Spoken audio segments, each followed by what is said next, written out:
গৰাকী দৰ্শকক এই মুহূৰ্তত ধন্যবাদ জ্ঞাপন কৰিছো চি বিজেপি নেতাৰ লাজ লগা কাণ্ড এতিয়া শ্ৰীভূমিত বিজেপিৰ 4জনকৈ নেতাক আটক কৰিছে আৰক্ষীয়ে আৰু এই 4জনকৈ নেতা ডকাইতিৰ লগত জড়িত হৈ পৰিছিল এই মুহূৰ্তত সেই খবৰ আপোনালোকক জনোৱাৰ চেষ্টা কৰিছো এতিয়া বিজেপি নেতাৰ কৰ্মকাণ্ড দেখিলে আপোনাৰো চকু কপালত উঠিব যি বিজেপিয়ে নিজৰ সাংগঠনিক ভেটিক লৈ দম্ভালি মাৰি থাকে যি বিজেপিয়ে কয় যে আমাৰ সাংগঠনিক ক্ষেত্ৰত সুন্দৰ নীতি আদৰ্শৰে চলে কোনো ধৰণৰ তেনে ধৰণৰ বেমেজালি দেখিবলৈ নাপায় বুলি মন্তব্য কৰি থকাৰ বিপৰীতে এবাৰ শ্ৰীভূমিত দেখিবলৈ পোৱা গৈছে বিজেপি নেতাৰ লাজ লগা কাণ্ড এই মুহূৰ্তত সবিশেষ খবৰ লৈ অনাৰ চেষ্টা কৰিছো এই মুহূৰ্তত সবিশেষ খবৰ জনাই আছো চি বিজেপি নেতাৰ লাজ লগা কাণ্ড ডকাইত বিজেপি নেতা এতিয়া ডকাইতি নামি পৰিছে একাংশ বিজেপি নেতা এবাৰ ডকাইতি কৰি গ্ৰেপ্তাৰ হল বিজেপি যুৱ মৰ্চাৰ নেতা আৰক্ষীৰ জালত শ্ৰীভূমি বিজেপিৰ যুৱ মৰ্চাৰ নেতা এই মুহূৰ্তত সেই খবৰ জনাইছো 2 লাখৰো অধিক নগদ ধন জব্দ কৰা হৈছে এই নেতা কেইজনৰ পৰা বিজেপি নেতাৰ এতিয়া লাজ লগা কৰ্মকাণ্ড দেখিবলৈ পোৱা গৈছে যি বিজেপিয়ে বিভিন্ন সময়ত কৈ আহিছে যে নীতি আদৰ্শৰে চলা সাংগঠনিক নীতি আদৰ্শৰে চলা দল হৈছে বিজেপি আৰু সেই বিজেপি দলৰ নেতাৰ কাণ্ড দেখিলে আপোনাৰ চকু কপালত উঠিব এবাৰ ডকাইতি কৰি গ্ৰেপ্তাৰ হৈছে বিজেপি যুৱ মৰ্চাৰ নেতা আৰক্ষীৰ জালত শ্ৰীভূমি বিজেপি যুৱ মৰ্চাৰ নেতা টুটন দাস সহ 4 অভিযুক্ত আৰু 2 লাখৰো অধিক নগদ ধনৰ লগতে লুটি নিছিল 20 তোলাৰো অধিক সোণৰ অলংকাৰ আৰু ডকাইতিত নামি পৰিছে এতিয়া বিজেপি নেতাৰ কৰ্মকাণ্ড দেখিলে এতিয়া চকু কপালত উঠিব আপোনাৰো যি বিজেপিয়ে নীতি আদৰ্শৰে সাংগঠনিক ভেটি মজবুত কৰাৰ কথা কয় যি বিজেপি দলত আসলতে কোনো ধৰণৰ অপৰাধী নাই বুলি কয় সেই বিজেপি এতিয়া দেখিবলৈ পোৱা গৈছে এনেদৰে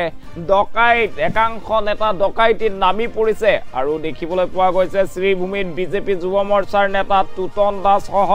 4জনকৈ অভিযুক্তক আটক কৰিছে আৰক্ষীয়ে আৰু 2 লাখৰো অধিক নগদ ধনৰ লগতে লুটি নিছিল 20 তোলাৰো অধিক সোণৰ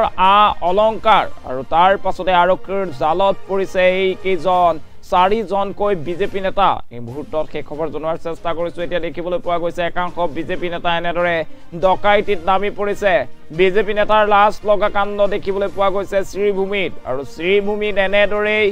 এতিয়া গ্ৰেপ্তাৰ কৰা হৈছে কেইবাজনো বিজেপি যুৱ মৰ্চাৰ নেতা আৰু আৰক্ষীৰ জালত পৰিছে শ্ৰীভূমি বিজেপি যুৱ মৰ্চাৰ নেতা টুটন দাস সহ 4জনকৈ অভিযুক্ত 2 লাখৰো অধিক নগদ ধনৰ লগতে লুটি নিছিল 20 তোলাৰো অধিক অলংকাৰ আৰু তাৰ পাছতে আৰক্ষীয়ে অভিযান তীব্ৰতৰ কৰি তুলিছিল আৰু আৰক্ষীৰ অভিযানত বৰ্তমান সময়ত এই আটাইকেইজনকে এনেদৰে আটক কৰা হৈছে সেই দৃশ্যাংশ আমি আপোনালোকক দেখুৱাই আছো এই মুহূৰ্তত শ্ৰীভূমিৰ দৃশ্য আৰু শ্ৰীভূমিত দেখিবলৈ পোৱা গৈছে বিজেপি নেতা এতিয়া আৰক্ষীৰ জালত পৰিছে আৰক্ষীয়ে বিজেপি নেতাক ডকাইতি কৰাৰ বাবে আটক কৰিছে আৰু বিজেপি যুৱ মৰ্চাৰ নেতা টুটন দাস সহ 4 অভিযুক্তক আটক কৰিছে আৰক্ষীয়ে 4 লাখৰো অধিক নগদ ধনৰ লগতে লুটি নিছিল 20 তোলাকৈ সোণৰ অলংকাৰ আপুনি ভালদৰে মন কৰক এইকেইজন বিজেপি যুৱ মৰ্চাৰ নেতা আৰু বিজেপি যুৱ মৰ্চাৰ নেতা এতিয়া ডকাইতিত নামি পৰিছে শাসকীয় দলৰ একাংশ এনেদৰে যুৱ মৰ্চাৰ নেতাৰ কৰ্মকাণ্ডত এতিয়া বিজেপি লজ্জিত বিজেপি নেতাৰ কৰ্মকাণ্ড এতিয়া শুনিলে আপোনাৰো চকু কপালত উঠিব এই মুহূৰ্তত শ্ৰীভূমিৰ খবৰ আমি আপোনালোকক দি আছো শ্ৰীভূমিত দেখিবলৈ পোৱা গৈছে বিজেপি নেতা এনেদৰে গ্ৰেপ্তাৰ হ'ব লগা হৈছে ডকাইতি কৰি আৰু শ্ৰীভূমিত যুৱ মৰ্চাৰ নেতা টুটন দাস সহ 4 অভিযুক্তক আটক কৰিছে আৰক্ষী আৰু 2 লাখৰো অধিক নগদ ধনৰ লগতে লুটি নিছিল এই আটাইকেইজনে 20 তোলাৰো অধিক সোণৰ অলংকাৰ এই মুহূৰ্তত মন্তব্য আছে আৰক্ষীৰ মন্তব্য শুনাব লাগে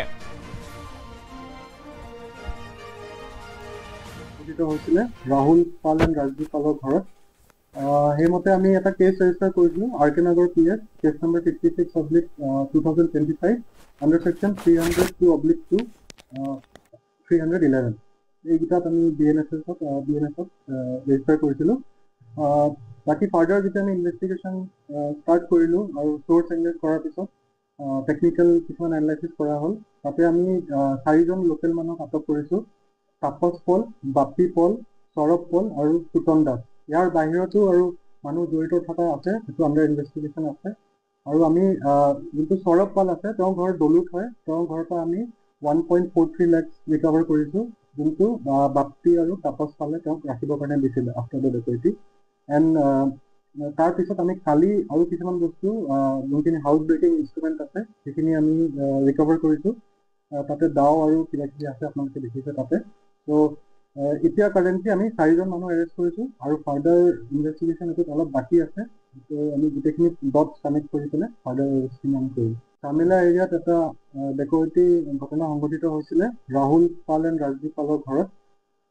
সেইমতে আমি এটা কেছ ৰেজিষ্টাৰ কৰিছিলোঁ RK Nagar PS, case number 56/2025 under section 302/2 311। এইকেইটাত আমি BNSত ৰেজিষ্টাৰ কৰিছিলোঁ। বাকী ফাৰ্ডাৰ যেতিয়া আমি ইনভেষ্টিগেশ্যন ষ্টাৰ্ট কৰিলোঁ আৰু চ'ৰ্চ এনালাইজ কৰাৰ পিছত টেকনিকেল কিছুমান এনালাইচিছ কৰা হ'ল। তাতে আমি 4জন লোকেল মানুহক আটক কৰিছোঁ। তাপস পল, বাপি পল, সৌৰভ পল আৰু সুতন দাস। ইয়াৰ বাহিৰতো আৰু মানুহ জড়িত থকা আছে, সেইটো আণ্ডাৰ ইনভেষ্টিগেশ্যন আছে। আৰু আমি যোনটো সৌৰভ পাল আছে, তেওঁৰ ঘৰ দলুত হয়। তেওঁৰ ঘৰৰ পৰা আমি 1.43 লাখ ৰিকভাৰ কৰিছোঁ, যোনটো বাপ্তি আৰু তাপস পালে তেওঁক ৰাখিবৰ কাৰণে দিছিলে আফটাৰ দ্য ডেকইটি। এণ্ড তাৰপিছত আমি কালি আৰু কিছুমান বস্তু যোনখিনি হাউচ ব্ৰেকিং ইনষ্ট্ৰুমেণ্ট আছে সেইখিনি আমি ৰিকভাৰ কৰিছোঁ। তাতে দাও আৰু কিবা কিবি আছে, আপোনালোকে দেখিছে তাতে। ত' এতিয়া কাৰেণ্টলি আমি 4জন মানুহ এৰেষ্ট কৰিছোঁ আৰু ফাৰ্ডাৰ ইনভেষ্টিগেশ্যন এৰিয়াত এটা ডেকইটি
ভোটৰ বিপৰীতে ৰাইজৰ স্বাৰ্থ